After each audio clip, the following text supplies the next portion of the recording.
Ano pa nagkita kayo ng greatest what if mo? Yung sa akin kasi, nagkasalubong na naman kami ng landas. Pero this time, naging boss ko siya.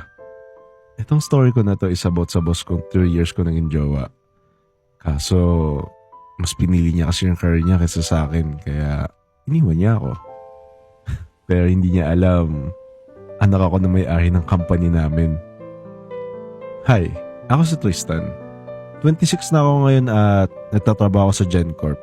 At manager sa buong Pilipinas yung ex ko. Ewan ko nga paano ako napunta dito eh. Pero ito kasi yung backstory namin. Mayaman talaga ako actually. Well, yung dad ko mayaman actually. Siya kasi yung may-ari ng GenCorp. At gusto niya kasi na before ko mamana yung company niya, malaman ko muna kung paano maging tauhan or mas nakakababa sa mga tao niya. Balik muna tayo nung last year ko ng college. Dito kasi kami naghiwalay ng ex ko. Babe, malapit na pala ang graduation. Anong balak mo after natin graduate? Ano kasi Tristan, di ko pa nasabi sa'yo pero gusto ko mag-ibang bansa. Siya nga pala si Gwen. Ex ko siya 2 years ago. Mas pinili niya yung career niya kaysa sa akin. Ibang bansa? Bakit naman kailangan mo pa mga ibang bansa?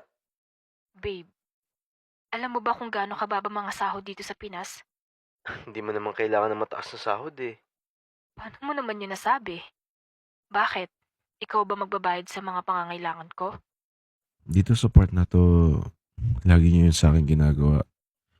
Lagi niya pinaparamdam sa akin na parang di ko siya kaya buhayin. Ang alam niya kasi sa akin eh, mahirap lang akong tao at hindi ko kaya ibigay yung mga gusto niya. Hindi kasi ako nanghihingi sa mga magulang ko, especially sa dad ko.